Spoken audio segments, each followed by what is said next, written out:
Based on our investigation, the PIDEA and this Honorable Senate Committee cannot expect any genuineness from Mr. Morales on the following reasons. On the screen is his PIDEA personal data sheet in the custody of PIDEA. Morales misrepresented himself when he applied with PIDEA in 2008 by intentionally omitting that he was previously charged and in fact dropped from the rolls or dismissed as a member of the PNP. He should have been dismissed earlier or denied employment by PIDEA should his perjured statement in the personal data sheet that he submitted had been timely discovered. Under oath, Morales did not disclose that he was earlier dismissed from the PNP. Morales joined the PNP in 1993 and was dropped from the rolls twice. Mr. Morales was appointed in April 26, 1993, and a little over a year only, he was dropped from the rolls in April 25, 1994. After getting reinstated in the PNP on December 13, 1997, a gap of 3 years, Morales got suspended from July 1 to September 29, 2007, and again dropped from the rolls on August 28, 2008. In 2009, Mr. Morales was hired as an investigation agent 1 in PIDEA. In the PDS that he submitted with his application, Morales made it appear as if he did not have a broken service in the PNP. There was continuity in his assignments. The PIDEA likewise dismissed him from the service in November 21, 2013 for dishonesty, grave misconduct, and conduct prejudicial to the best interest of the service.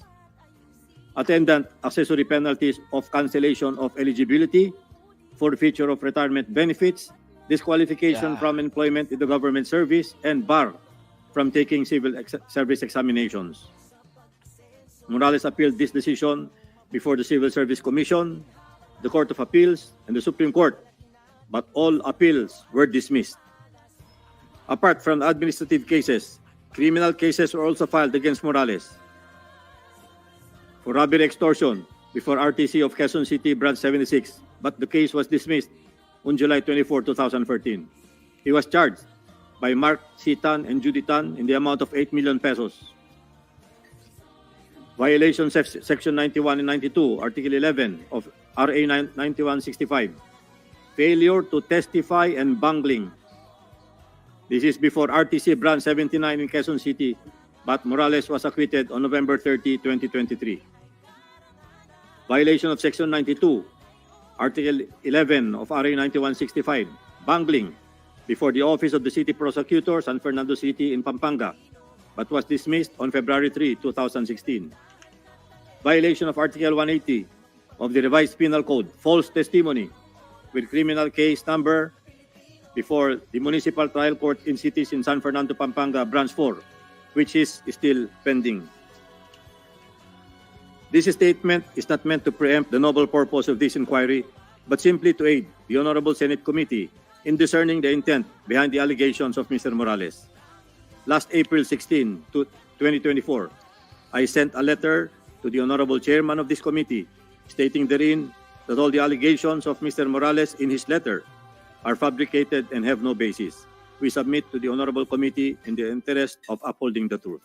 Thank you, sir. Thank you, sir. Before we continue, Ganda ng presentation. 1 minute break. CR lang, sandali. Nasaan sila di ba? Oh. Grabe. Naihina si Senator Bato de la Rosa.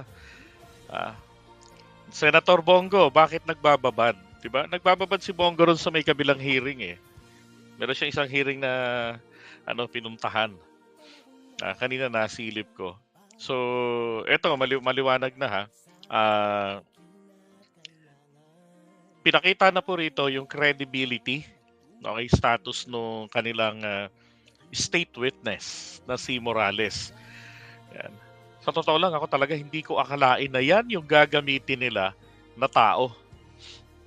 Akala ko kung sino. Tapos Diyos ko po, eto pa na kung ano-ano ang kinasangkutan dati. Diba? Ngayon, ang mali rito ni Senator Bato de la Rosa, sabi ng iba ha, ano daw,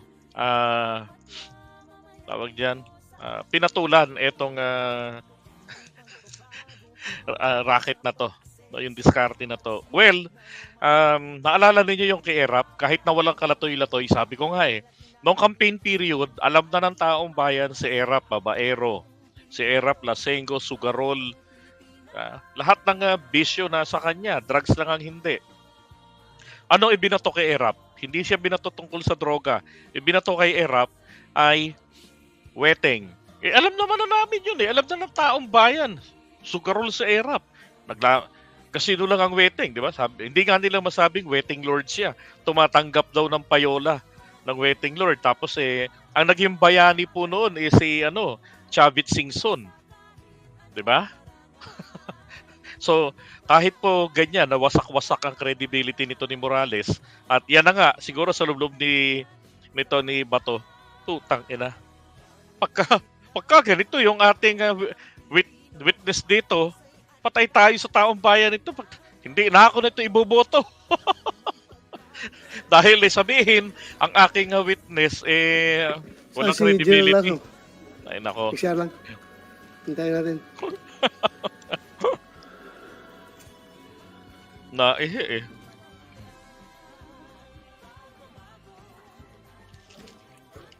maalpay na lamunan ko, kaya binabanatan ko po. Ito. Ginger Bond. Inantok na. Sabi ni Bato, siguro. Boring. Actually, nanonood ngayon sa kanila is 1,400 na lang dyan sa Senado. Sa atin po ay 2,219 live po tayo.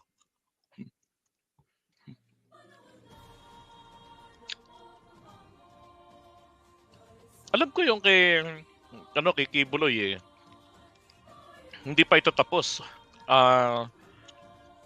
Kaya nga pinaaresto si Kibuloy di ba? So inaabangan na lang nila diyan, nila Risa, na pag natampot Okay, na, while wala pa si Jerry Lasso, let's go to Mr. Jonathan Morales. Yun. Yes, Your Honor. Yung Nalintik na lahat ng sinabi kayo na ni General Moro Lasso na mga records mo, totoo yun? Your Honor, yung sinasabi niya na nag-apply ako sa PIDEA na drop ako, I complied dun sa recruitment committee during no interview sa PIDEA and i-present ko naman po. Siguro yung pinakikita niya, ito po yung mga naunang documents na hiningi sa akin na itong anong masasabi mo rito. Nag-comply naman po ako doon sa recruitment committee noon bago ako na-appoint sa PIDEA. And doon sa sinasabi niya mga cases. Anong compliance mo doon? Bali, Nag-submit po ako doon sa doon ng PDS at naka-state po ron na ako po ay na-drop sa PNP during nung aking recruitment. during your recruitment. Opo. Kaya nga po ako binigyan ng appointment kasi hindi naman po pwede na ako kasi ang appointment ko sa PIDEA is re-entry. Re-entry doon sa government. Kasi hindi naman po ko muna drop from roles ka, wala ka ng bar ka na doon sa pagpasok sa any government agency.